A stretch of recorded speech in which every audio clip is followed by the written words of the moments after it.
Alex, victoire à l'extérieur face à une équipe de Brive. Dans les plans, on pouvait dire qu'un point de bonus défensif c'était espéré.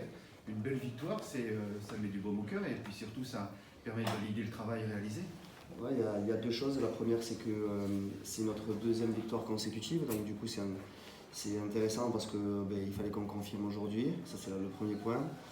Et le deuxième point, c'est que tous les matchs à l'extérieur, on a été dans le plan, on a pris des points, si ce n'est à Colomiers, où en fin de match, on n'a pas su aller chercher un point de bonus défensif. Mais il y a des matchs qui nous tendaient les bras, comme le match à Béziers, bien évidemment, il me reste un petit peu en travers de la gorge, il me semble-t-il qu'on pouvait gagner ce match-là. Ensuite, il y a la première mi-temps de Biarritz où on n'est pas dans le plan, mais on fait une très très bonne deuxième mi-temps. Et on a toujours existé à l'extérieur, même à Aix-en-Provence, qui est un gros quart d'heure aussi de la Pro D2.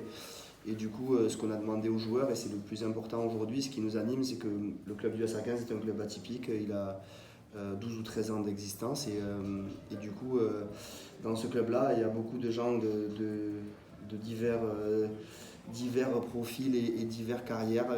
Et on est tous pour un seul point, c'est-à-dire créer l'histoire du club. Et aujourd'hui, me semble-t-il, on a réussi en tout cas à écrire une petite page. Un match se gagne par l'attaque, mais ça se gagne aussi par la défense. Aujourd'hui, en défense, vous avez été héroïque.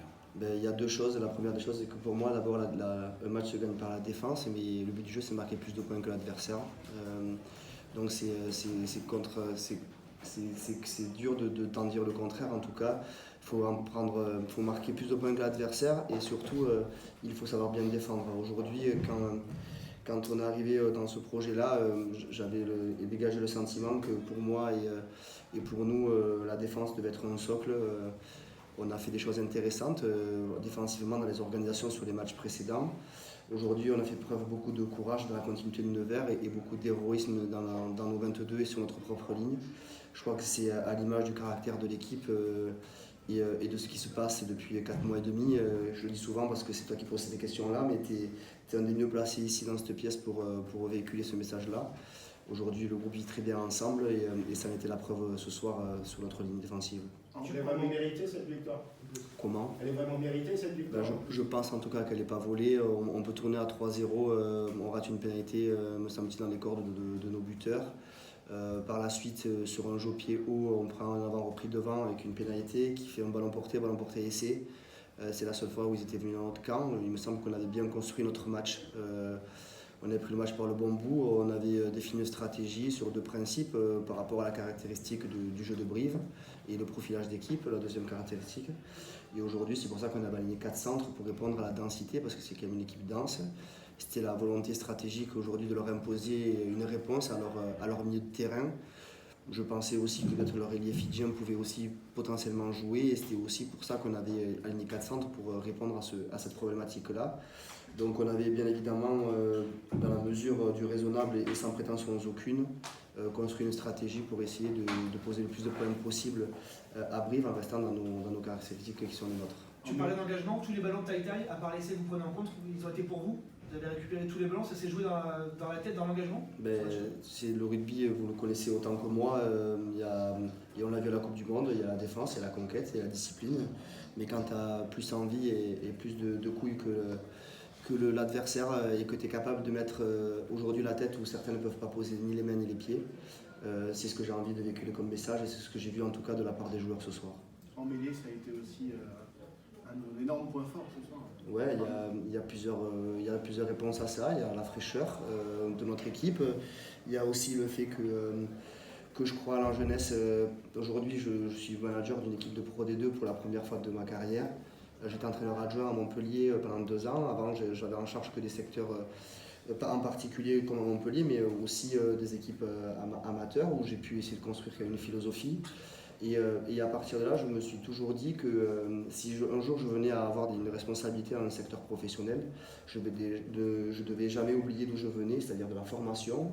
J'ai commencé à l'école de rugby et qu'aujourd'hui, j'ai une relation particulière avec le MHR puisque j'en viens et que Moed Altrad a accepté de me libérer pour mes 2 ans de contrat et venir ici avec une autre responsabilité. Et du coup, là, le lien que j'entretiens avec Johan Codulot, qui est le directeur du centre de formation de Montpellier, est très fort en termes de relations humaines et sportives.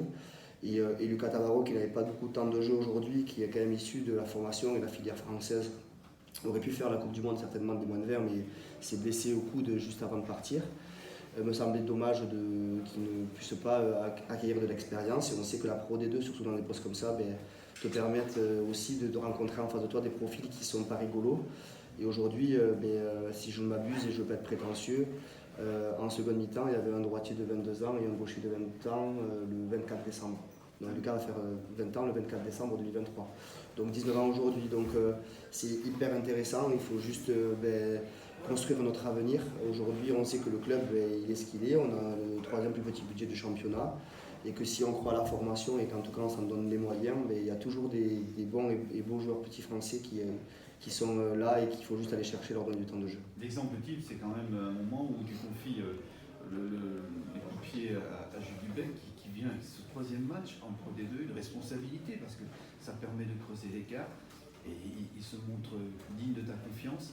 C'est ça que tu travailles au quotidien avec les jeunes, avec les joueurs du centre de formation. Je disais la semaine dernière, alors il y a la réponse au fait que Jules Dubec est pré-joué au pied, c'est Adril dira derrière, mais Adril vient d'avoir juste des crampes juste avant, Adril Beau.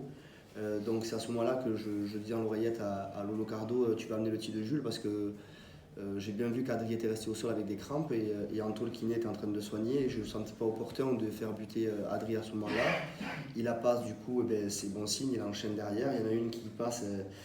Elle est juste tank, mais la chance, elle tourne parfois, il fallait juste la provoquer.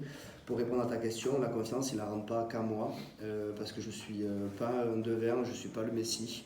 Je suis juste la personne qui est responsable du projet de rugby de ce club-là. Mais par contre, la confiance qu'il a aujourd'hui, Jules, aux tentatives de tir au but, elle est surtout due au fait qu'il a mangé son pain noir et qu'il a travaillé dur, il a fermé sa bouche. Et aujourd'hui, la meilleure réponse qu'il puisse m'apporter, c'est celle-là sur le terrain. On parle des jeunes, on peut parler aussi de Skidin Nabou. L'expérience, il était absent et là il est revenu. Il fait beaucoup de bien à l'équipe. Sa prestance et sa présence fait beaucoup de bien. Ça serait manquer de respect aussi aux autres, tu vois, Tristan, mais je suis entièrement d'accord.